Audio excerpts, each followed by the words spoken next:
പ്രതിപക്ഷ നേതാവ് രാഹുൽ ഗാന്ധിയെ വളഞ്ഞിട്ടാക്രമിച്ച ആം ആദ്മി പാർട്ടി. രാഹുൽ സത്യസന്ധനല്ല എന്നാണ് പാർട്ടി വിശേഷിപ്പിച്ചിരിക്കുന്നത്. ഒരു പുതിയ പോസ്റ്റർ അച്ചടിച്ചിറക്കിയതിലാണ് ഈ വാചകം പ്രത്യക്ഷപ്പെട്ടിരിക്കുന്നത്. അതേസമയം കേജ്രിവാളിന്റെ സത്യസന്ധത എല്ലാ സത്യസന്ധരെയും മറികടക്കുമെന്നും ടാഗ് ലൈൻ പോസ്റ്ററിൽ പതിച്ചിട്ടുണ്ട്. അടുത്തിടെ നടന്ന ലോക്സഭാ തെരഞ്ഞെടുപ്പിൽ ആം ആദ്മി പാർട്ടിയും കോൺഗ്രസ് സഖ്യ കക്ഷികളായിട്ടാണ് മത്സരിച്ചത്. എന്നാൽ നടക്കാനിരിക്കുന്ന നിയമസഭാ തെരഞ്ഞെടുപ്പിൽ നിന്നും ആം ആദ്മിയും കോൺഗ്രസും അത്ര നല്ല സ്വരച്ചേർച്ചയിലല്ല മുന്നോട്ട് പോകുന്നത്. ഈ പോസ്റ്റർ പതിച്ചതിലൂടെ തന്നെ അരവിന്ദ് കെജ്രിവാളും സംഘവും സ്വന്തം സഖ്യ കക്ഷിയിലെ തന്നെ പ്രധാന നേതാവിനെയും ഇന്ത്യയുടെ പ്രതിപക്ഷ നേതാവിനെയുമാണ് ലഭ്യനാക്കിയിരിക്കുന്നത്. പ്രധാനമന്ത്രി നരേന്ദ്രമോദി, ആഭ്യന്തരമന്ത്രി അമിത്ഷാ, ഉത്തർപ്രദേശ് മുഖ്യമന്ത്രി യോഗി ആദിത്യനാഥ്, ഡൽഹി BJP നേതാക്കൾ തുടങ്ങിയവരും ലക്ഷ്യം വെക്കുന്നവരുടെ ഫോട്ടോകളിൽ ഉൾപ്പെടുത്തിയിട്ടുണ്ട് എന്നതാണ് കൂടുതൽ. അതിലും രസകരമായത് രാഹുൽ ഗാന്ധിയെയും ഈ പോസ്റ്ററിൽ ഉൾപ്പെടുത്തിയിരിക്കുന്നത് എന്നതാണ് മറ്റൊരു ശ്രദ്ധേയമായ കാര്യം. ഫെബ്രുവരിയിൽ നടക്കാനിരിക്കുന്ന ഡൽഹി നിയമസഭാ തെരഞ്ഞെടുപ്പിന് മുന്നോടിയായി തന്നെ ദേശീയ തലസ്ഥാനത്തേക്ക് പോസ്റ്റർ യുദ്ധം ചൂടുപിടിച്ചിരിക്കുകയാണ്. ഇതിനിടയിലാണ് രസകരമായ രാഷ്ട്രീയ നാടകങ്ങളും അരങ്ങേറുന്നത്. ഭരണകക്ഷികളായ ആം ആദ്മി പാർട്ടിയും പുതിയ പോസ്റ്ററിൽ കോൺഗ്രസ് പിൻഗാമിയായ രാഹുൽ ഗാന്ധിയെ അഴിമതിക്കാരനായ നേതാവെന്ന് വിശേഷിപ്പിച്ചിട്ടുണ്ട്. BJPയെ നേരിടാൻ രൂപീകരിച്ച ഇന്ത്യ സഖ്യത്തിൽ AAPയും കോൺഗ്രസും സഖ്യകക്ഷികളാണ് എന്നതാണ് മറ്റൊരു ശ്രദ്ധേയമായ കാര്യം.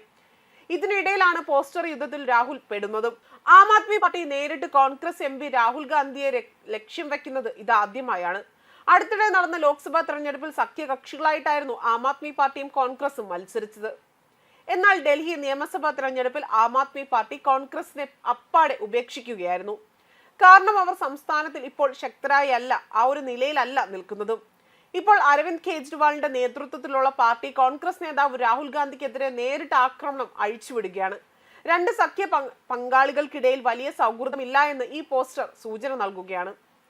അതേസമയം കഴിഞ്ഞ ദിവസം കേന്ദ്ര ആഭ്യന്തരമന്ത്രി അമിത്ഷാ കേജ്രിവാളിനെതിരെ രൂക്ഷ വിമർശനവുമായി രംഗത്തെത്തിയിരുന്നു. അരവിന്ദ് കെജ്രിവാൾ വഞ്ചനയുടെയും നുണകളുടെയും രാഷ്ട്രീയം കളിക്കുകയാണ് എന്ന് അമിത്ഷാ ആരോപിച്ചു. പ്രധാനമന്ത്രി നരേന്ദ്രമോദിയുടെ നേതൃത്വത്തിൽ ദില്ലിയുടെ പുരോഗതി ഉറപ്പാക്കാൻ BJPക്ക് വോട്ട് ചെയ്യണമെന്ന് അദ്ദേഹം വോട്ടർമാരോട് ആഹ്വാനം ചെയ്തു.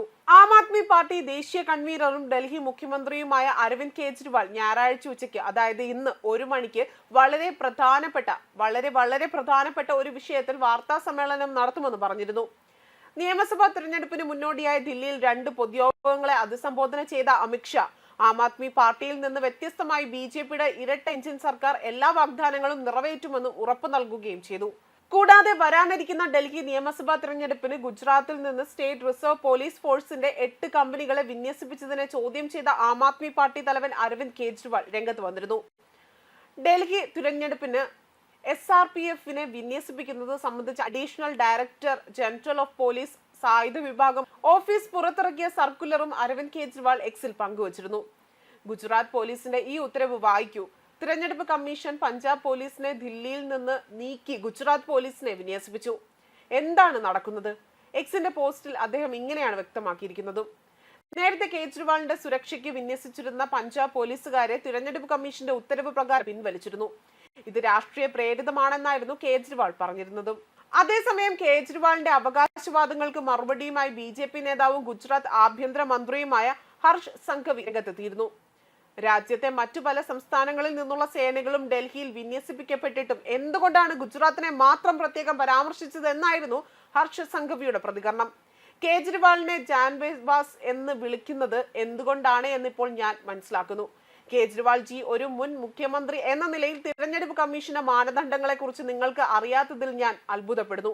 ഗുജറാത്ത് മാത്രമല്ല, വിവിധ സംസ്ഥാനങ്ങളിൽ നിന്ന് തിരഞ്ഞെടുപ്പ് കമ്മീഷൻ സേനയെ ആവശ്യപ്പെട്ടിട്ടുണ്ട്.